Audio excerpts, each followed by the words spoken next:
I never thought I'd be the guy posting something like this, but here I am. My name, Jack, and I've been with my wife, Emily, for about 5 years. We've had our ups and downs like any couple, but overall I thought we had a pretty solid relationship. We were planning our wedding and everything seemed perfect on the surface.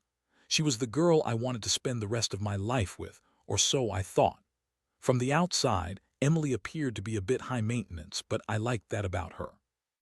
She had a sharp tongue, a bitchy attitude sometimes, but she was also charming and fiercely independent.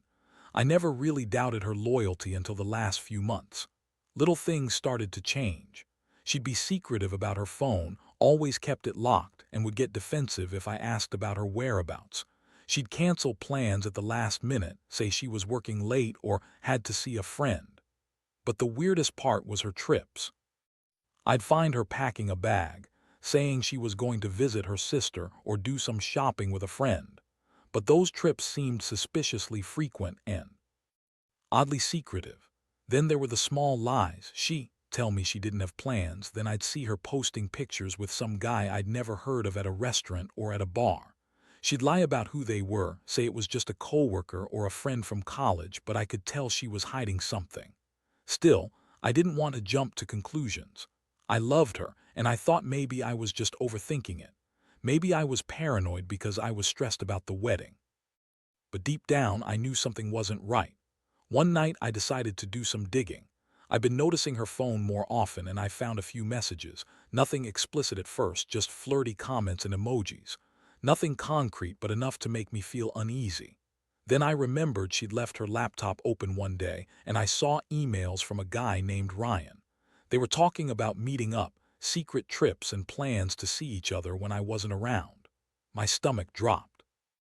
I didn't know what to think. Was she really cheating? And with my brother, that's when I knew I had to find out the truth once and for all. I never imagined my life would turn into something out of a nightmare like this. The betrayal hit me like a freight train. I felt sick, angry, and completely lost. How could she lie about everything? About the trips, the secret texts, the guy she said was just a coworker. But what hurt the most was the thought that my own brother might be involved. That's a whole other level of betrayal I didn't think was possible. I kept going over everything in my head, trying to piece it together, trying to figure out how I missed all the signs. How did I not see it? How did I let it happen? And most of all, what do I do now? The next morning, I couldn't sleep. I kept replaying everything in my mind, the late-night texts, the secret trips, the way Emily would get defensive whenever I asked about her plans. I decided I needed to confront her. I thought maybe I could get her to confess, or at least tell me the truth outright. I wasn't even sure what I expected, honestly. Part of me was hoping I was wrong, that maybe I was just overreacting, but deep down I knew better. I waited until she was home from work, which was unusual because she normally worked late on Fridays. When she walked in, she was wearing that smug little smile she always had when she thought she was in control. I looked at her, my heart pounding, and just blurted out, "Emily, I know about Ryan. I found the emails. I know what you've been doing." Her face froze for a second, then her attitude shifted. She looked at me with that bitchy smirk, like she was enjoying the power she had over the situation. "What are you talking about? You're crazy. You're just jealous," she snapped. "That guy's just a friend. You're reading into things. You're paranoid." I felt my blood boil. "Don't lie to me. I saw the messages. You've been lying about everything. The trips, the plans, the guy. How long has this been going on?" She rolled her eyes, crossing her arms. "It's none of your damn business. I can see you're upset, but honestly, I don't owe you any explanation. I'm tired of your accusations. If you're so insecure, maybe you should look in the mirror." I was furious. How could she be so dismissive, so cocky? Did she think I was stupid? Did she really believe she could just cheat behind my back, lie to me face, and I'd never find out? I pushed her. "Don't play the victim now. I want the truth. Is there someone else? Is it Ryan or someone else?" She scoffed. "You really want to know? Fine. Yes, I've been seeing Ryan, but it's not what you think. It's just sex, that's all. It doesn't mean anything. You're just overreacting. God, you're so insecure. I can't believe you're making such a big deal over a few nights here and there." Her words cut through me like a knife. Sex, just sex. That's all she saw it as. I looked at her with shock, then disgust. I couldn't believe she was so callous, so manipulative. I felt like I was drowning in a sea of betrayal. My mind raced with feelings of anger, sadness, and a deep sense of being betrayed by the person I loved most in the world. The worst part was knowing she'd been lying to me for months, probably longer. She'd taken secret trips, gone off with Ryan, and probably kept it from everyone. It was like I never really knew her. I started questioning everything. Who was she really? Was I just some guy she settled for? Or was I just convenient? How could she pretend to love me and then do this? The betrayal was so raw, I didn't even know how to process it all. I just knew I couldn't stay silent anymore. I had to figure out my next move, but I also knew my heart was shattered. After that confrontation, everything felt like it was falling apart inside me. I couldn't eat, couldn't sleep. My mind kept circling back to the images, her with Ryan, her lies, her dismissive laughter. The trust I had in her was completely gone. I kept asking myself how she could do this, how she could be so callous about our relationship, about everything we planned. It was like she had been living a double life, and I was just a pawn in her game. That night I decided to go through her things, just to find some concrete proof, something that would make everything clear. I didn't want to be in the dark anymore. I rummaged through her closet, her purse, her phone. And then I found it, an unopened hotel reservation confirmation for a weekend trip with Ryan, booked under a fake name. My hands trembled as I held the paper. They were planning to meet at the family cabin, the one we had been talking about going to for months, a place we both loved. That's when I realized she'd been lying about everything all along. She was sneaking around, taking secret trips, and lying straight to my face about it. I felt sick. Anger and sadness boiled inside me. I wanted to confront her again, to make her admit everything. But I also knew that she was good at twisting the truth, at lying her way out of situations. I decided I'd need to play it smart. If I was going to catch her in the act or make her confess, I'd have to plan carefully. The next day, I started to think about my options. I could yell at her, tell her I knew everything and demand she come clean, or I could do something more calculated. I knew she was a bitch she loved to manipulate, to control. I also knew she thrived on getting her way, on making me feel small. But I wasn't going to be that guy anymore. I decided I needed to turn the tables, to make her see that I wasn't some naive fool. If she thought she could get away with it, I'd show her she was wrong. I began setting up a plan. I'd gather more evidence, maybe even follow her one day to see what she was really doing. I wanted her to feel the weight of her lies, to see how much I actually knew. I also realized I had to prepare myself emotionally. This was going to hurt bad.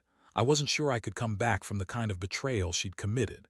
But one thing was clear: I wasn't going to let her keep playing me for a fool. I was done being the guy who got lied to, who let her walk all over him. If she thought she was going to walk away from this unscathed, she had another thing coming. And yet, beneath all the anger, I still loved her. Maybe that's what made it so hard. I kept asking myself if there was any chance she'd come clean, if she'd be honest and try to fix this. But I knew her too well. Emily was a master manipulator. She'd lie her way out of anything, even her own feelings, if she thought it served her. I waited for her to come home that evening, knowing I had to have the hardest conversation of my life. I was prepared for her to lie again, for her to deny everything. But I also knew I had to face the truth, whatever it was.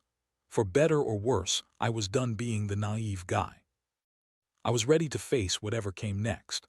That evening I sat on the edge of the bed, waiting for her to come home. My mind was racing, planning how I'd confront her, what I'd say, how I'd handle whatever lies she threw at me next. I knew that Emily was the type who thrived on manipulating the truth, so I had to be careful.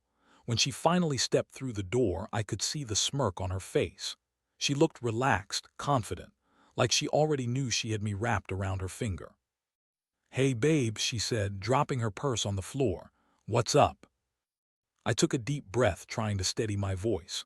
"We need to talk. I know about Ryan, about the trips, about everything."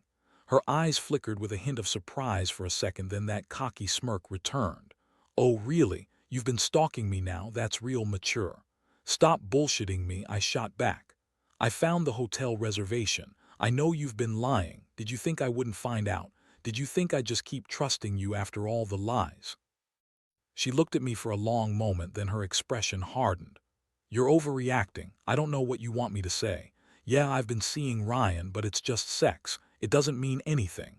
I never promised you I was perfect, Jack. You were always so insecure and jealous. Maybe if you weren't so pathetic, I wouldn't have had to look for something elsewhere. That hit me like a punch in the gut. Her words were venomous, but beneath that, I saw the bitchy, dismissive attitude that had become her default. She was trying to make me feel like I was crazy, like I was the one at fault. I clenched my fists, trying to hold back the rage. You lied to me every step of the way. You took secret trips to our family cabin, things you told me were just girls' trips or visits to your sister while you were fucking my brother. How could you? How could you do that to me? She scoffed, crossing her arms.